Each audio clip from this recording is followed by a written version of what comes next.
Surgeon General here in Florida to discuss some of the efforts for preparedness here and then to give our input on what the federal government could do to help. And the Vice President assured us that we would have their full support. As you know, last night the Department of Health announced that there are 2 presumptive positive cases of coronavirus disease in the state of Florida. The first patient's an adult resident in Manatee County without travel history to China or other countries identified for restricted travel by the CDC. The second patient is an adult resident in Hillsborough County with a recent history of travel to the affected areas in Italy. In total, 23 people have been tested in the state of Florida. The state is currently monitoring 184, and in total, 795 have been monitored. Now, those 2 individuals that tested positive remain in isolation at this time. Despite these cases, the overall immediate threat to the public remains low. With that said, we do anticipate that more will test positive, and we have taken additional actions to help contain the virus's spread. Last night, I issued an executive order establishing the Department of Health under Dr. Rivke's leadership as the agency responsible for the response and coordination of the relevant state agencies for the COVID-19 response. In the order, I also directed the Department of Health to declare a public health emergency to better equip our state with the resources needed to handle this threat. The public health emergency ensures that healthcare providers, hospitals, and labs immediately report all suspected cases to the Department of Health. It also advises individuals of the proper protective measures that need to be taken regarding the possible exposure to COVID-19. Now, individuals that have traveled to an area that the CDC has issued a warning level 3 or alert level 2 travel health notice, or those that have been in contact with someone who has traveled to those places should immediately contact the Florida Department of Health upon developing symptoms. These symptoms include fever, cough, shortness of breath, or difficulty breathing. Current countries at a level 3 travel health notice include China, Iran, South Korea, and Italy. Japan is at an alert level 2. As many of you know, there have been extensive restrictions regarding travel from certain parts of China. We believe that there will be more restrictions in terms of Italy that the federal government is going to undertake. That would obviously be helpful for us as we're looking to stop the spread of the virus. The public health emergency also advises individuals who believe they may have been exposed to COVID-19 to contact their local county health department prior to traveling to any physician's office, emergency department, hospital, or urgent care center. If you look at this virus, the vast majority of people who acquire it will not require hospitalization. And so if you work through your local provider or county health department rather than showing up at an urgent care center, that will help with the resources for other needs. And I've also asked Dr. Rivke to work with Health Secretary or ACA Secretary Mayhew to ensure that our assisted living facilities and nursing homes are taking adequate precautions, particularly those who will be have entry to those. If you look at how this virus has unfolded, folks who are middle-aged, younger, healthy, tend to weather it fine. It tends to have a most deleterious effect on people that have either underlying health conditions or that are elderly. So we believe that that's a priority, and they're going to be working in conjunction with those facilities to ensure that their residents are protected. The Department of Health, under Scott's leadership, has been fully engaged from really the beginning of January with their response and epidemiology teams working on this issue. The Department of Health is now able to test for coronavirus here in Florida. Labs in Tampa, here, Jacksonville, and Miami can conduct the tests. This allows test results to be available within 24 to 48 hours. Currently, CDC is taking up to 5 days for results. Obviously, they have a lot of testing that they're having to do. We have an incident management team in place, and we're working in lockstep with the CDC, receiving multiple updates daily. Hundreds of dedicated DOH professionals are responding, including staff in Tallahassee Central Office and in each of our 67 county health departments. We've also engaged the medical community through correspondence and weekly calls and have established a DOH website related to COVID-19, www.floridahealth.gov/COVID-19. This is the best and most up-to-date source for information and guidance regarding the virus in Florida. State of Florida is fully committed, doing everything we can to respond to the COVID-19 virus. I have spoken with both Senate President Bill Galvano and Speaker Jose Oliva. I'm working with Dr. Rivkes and Dr. Robertson about any immediate funding that we may need, and mostly we're talking about personnel, and they were receptive to work with my office to make sure that the needs are met. So I would just tell people, the risk remains low. Please heed the advice of the CDC and local healthcare professionals. You hear some of the things about washing your hands and not touching your mouth and your nose and your eyes. I mean, that really is the best way to make precautions here. And I think that we're working diligently and Scott will go in a little bit more detail, I think, on some of the things that are be doing specifically. But our goal is to contain this and make sure we're ensuring public health. So with that, I'll let the doctors come up and say a few words, and then we'll be happy to answer any questions you guys have. Scott? Yeah. Thank you, Governor. Thank you all for being here. I want to begin by thanking Lieutenant Governor Nunes and Governor DeSantis for their incredible support as we are facing this, and also our other partner agencies. Preparing for this new virus is what public health is all about. As the Governor mentioned, we have 2 presumed positive cases in Florida. This means that these individuals have tested positive in state laboratories and are awaiting further confirmation from the CDC. Our wishes and thoughts are with these individuals. The first individual is a male in his 60s from Manatee County who is hospitalized for evaluation and treatment for pneumonia. This individual is currently stable and remains hospitalized. At the present time, it is not known how this individual was exposed to COVID-19.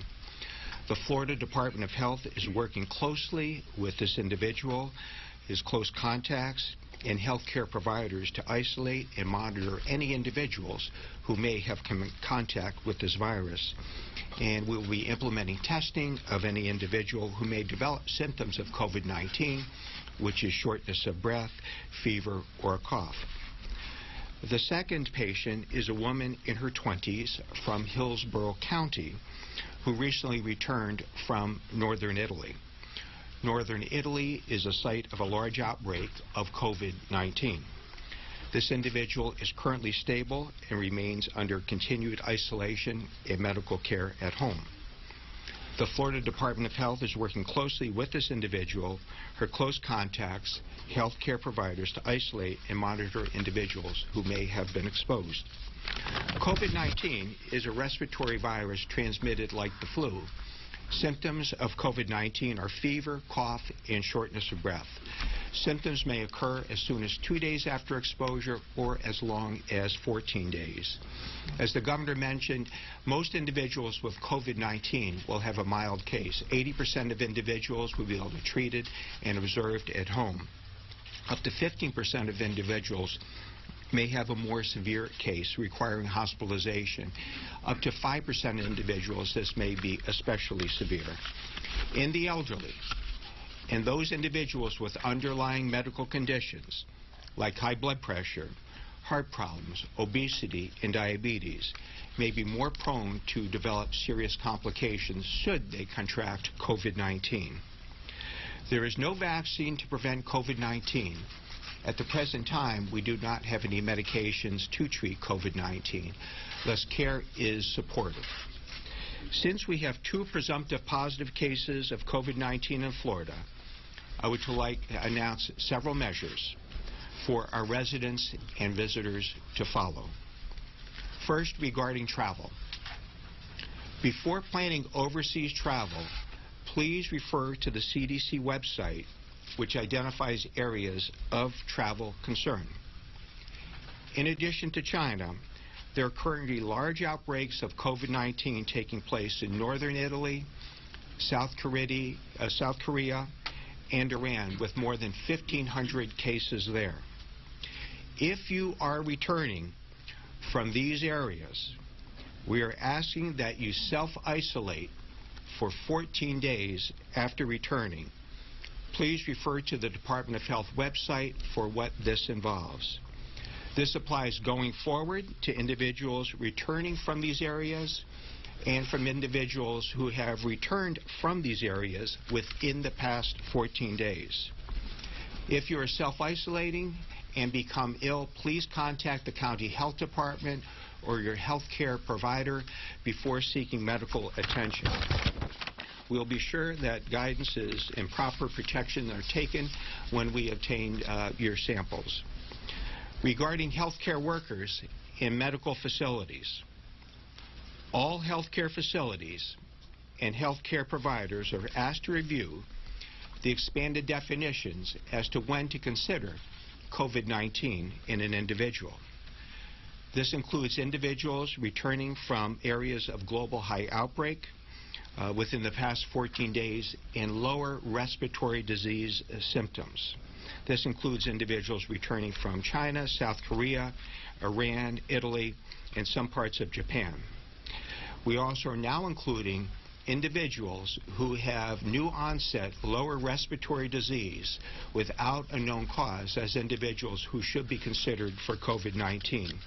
Please contact your local county health departments when you're evaluating such individuals. We'll assist in their evaluation collections of samples.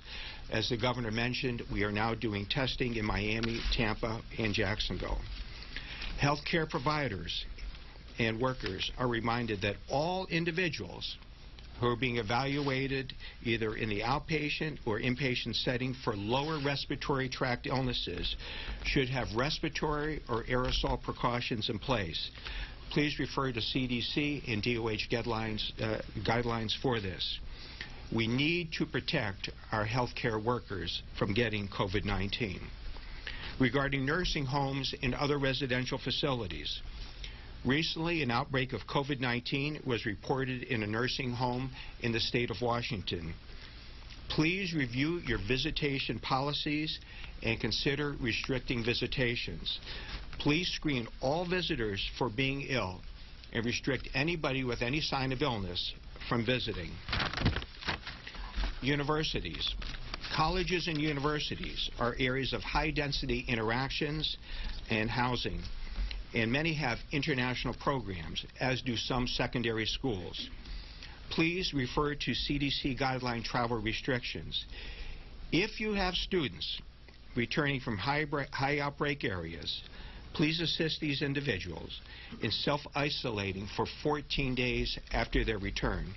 Commissioner Corcoran will be working and helping to get messaging out about this important issue. If any of these individuals become ill, please contact our county health departments so we can assist in their evaluation. And lastly, for the general public, as the governor mentioned, the risk to the general population is currently low. You can go about your normal business, but there are ways that you can protect yourself from COVID-19. Avoid close contact with individuals who are sick. Stay home when you are ill. Avoid touching your eyes, nose, and mouth with unwashed hands. Cover your cough or sneezes with tissues and then disposing of the tissue. And wash your hands frequently with soap and water. These are measures that will protect you. Today is an important day for all of us. We will continue to provide regular updates as this is a rapidly evolving situation. Please see the Department of Health website, which the governor referred to. The site will also direct you to the Center for Disease Control website as well. In closing, I express my thanks to Lieutenant Governor Nunes, Governor DeSantis, members of the Florida legislature, our federal government, especially the CDC, and our fellow state agencies. I also very much want to thank the members of the Florida Department of Health who are playing a tremendous role in protecting public. Thank you. Dr. Robertson? Thank you for the opportunity here today. We have an integrated, accredited public health system in Florida, which includes 67 county health departments and 3 public health laboratories, and many partners that we are working with to respond to COVID-19. Please remember, if you have traveled to the affected regions that are experiencing sustained community spread of COVID-19, which include China, South Korea, Iran, or Italy and have symptoms of either fever, cough, or shortness of breath, or have been in contact with a confirmed COVID-19 patient within 14 days of symptoms onset, or you are a person with severe respiratory illness without an alternative diagnosis, please call your county health department to help facilitate transport. This is what a person can expect if they present to a healthcare facility to be tested for COVID-19. If you meet these definitions and you are a person under investigation, that healthcare provider will take specimens, oral, nasal, and sputum, which is also saliva. They will then work with the county health department to either send or take that specimen to the public health laboratory. And then if it's negative, it stops there. And if it's presumptive positive, we are sending at the current time to CDC for confirmatory testing. Approximately the time for test results are 24 to 48 hours, and we are taking all necessary precautions at that time to isolate those individuals and prevent the spread of disease. Once individuals are identified as a person under investigation, we are then working to identify their contacts and reduce the spread of COVID-19. I just want to reiterate, we are poised and equipped to respond to COVID-19 in Florida. Great. Any questions? Governor, before you wrap up then with Channel 10, can you tell me why it took 5 days to test the patient in Madison County? Scott? Thank you for your question. On Friday, we announced expanded consideration for COVID-19 to include individuals with respiratory disease of unknown origin. And it was that important alert that actually came out from the Department of Health that resulted in the facility collecting the samples Friday and sending it to us. Also, this gets into the issue of testing. As some of you may have heard, there was a delay in testing. On Thursday, the Center for Disease Control actually sent out new protocols for the kits they had set. Friday, our Department of Health teams, including right here, worked on optimizing the new conditions, and on Saturday, we were ready to test. So in this situation, samples collected Friday when we issued our new guidelines and was run on Saturday. With that delay, how many others were exposed to? This is something that we're working with the hospital on to identify other individuals who would be exposed. If an individual is exposed, those individuals are being evaluated, and those individuals will self-isolate for 14 days. Why did it take so long to get the information out to the general public? This was out on Facebook yesterday. Doctors Hospital put out a letter to their doctors, to their patients yesterday. The health department didn't put out a press release until yesterday evening. Why did it take so long? As soon as we became aware that this individual had COVID-19, which actually was Saturday evening, we launched an immediate response, which is what our goal is, and that is first to make sure the individual is stable, and then also to employ containment measures, which has to do with identification of individuals who may have been exposed. So as soon as we became aware that this individual had COVID-19, measures were put in place in terms of containment and launching an evaluation of individuals who may be at risk. Did you know about this 24 hours before it was publicly announced? We became aware of this Saturday evening, and in terms of what the process is at the present time, is that these individuals were identified as presumptive positives because we're doing the state laboratory. And then, according to the CDC, we're supposed to send the samples to them where they do confirmatory testing. We are still awaiting on that. But because of the situation, and we had already launched full measures in terms of containment and evaluation, we decided that even though while we are waiting for the CDC confirmatory testing, that was important to go ahead and inform the public. When you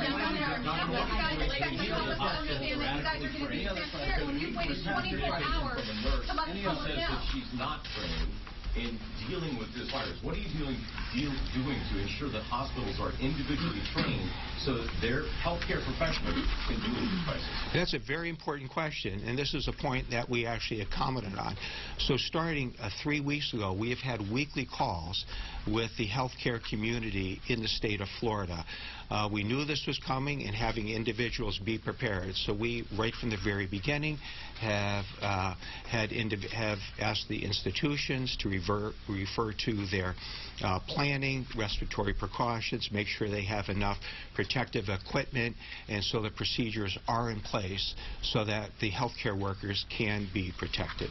Do we know how recently the Hillsborough case, that woman was in Italy, and what the exposure was like, say, on the plane when she returned? Are there any protocols in place for that?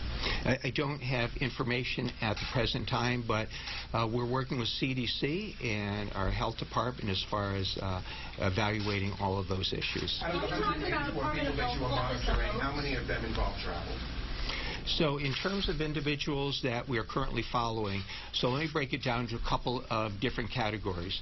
So we have individuals that we consider persons under investigation or have been. These are individuals who would be high risk, suspected of that. We have tested 15 individuals. These individuals have been negative. There are 2 individuals who are presumptive positive, which we talked about, and then we're waiting on 6 other individuals. And then we have another group of individuals. These are individuals who had returned from mainland China, and these individuals are self-isolating at home. There have been more than 800 individuals that we have monitored, and within that are 184 individuals that the governor referred to that we are currently monitoring. How many of them involve travel, though? The 184 individuals are specific individuals who have returned from mainland China, not from the Hubei province, so all travel, sir. With the delay of the testing of the manatee, are you concerned? How likely is it that there is going to be more cases of coronavirus moving forward the next couple of days? It's very important. You know, this is a new virus that we're continuing to learn about. And with the expanded definition for coronavirus, to consider this in situations where an individual has lower respiratory tract disease and you can't find it, as we are testing more individuals, and we can do this now in each of our state laboratories, we'll get more information as to how common this is going to be. I don't have information on that at present. One more question. We called this a hoax when we tried to confirm this yesterday. Yesterday evening, we called the Department of Health out of Sarasota, and they told us the hoax completely false, only to backtrack hours later with the press release. How would they call it a hoax in strong language? I can only comment on the fact that we are all here right now today to inform about this important development within our state. We have always been very proactive in terms of letting the public know that this is coming and how to prepare ourselves. And that's not transparent, sir. And your department called it a hoax. Excuse me. I'll just say, so we... just to kind of answer, I think, your question there, I mean, and I said in my comments, you know, we are anticipating that there will be additional positive tests.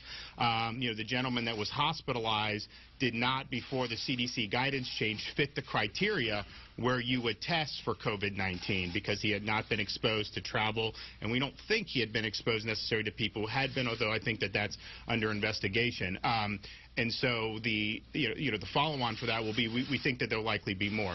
The young woman who came back from Italy, did have a roommate who is now under self-isolation. We anticipate that is somebody that was probably exposed. I don't think that's someone that's a Florida resident. I think it's a different state, so it wouldn't necessarily count as Florida, but obviously the precautions are being taken. Our goal is to, limit this spread, of COVID-19, and I think from the beginning, the Department of Health in Florida, they've been very proactive. I mean, you don't monitor all these people. I mean, that involves personal visits. That involves checking people's temperatures, and so they've been very diligent about this. And then obviously with these cases, they've proactively been contacting the people who may have had interactions with the patients. And so we're going to continue to do that. I'm glad that we're going to get support if we do need some additional funding from the legislature, and I hope that the U.S. Congress will be able to do something soon. I know they talk a lot about different things, and they have their own views, but they oftentimes don't act quick enough. So we hope to see that. So thank you.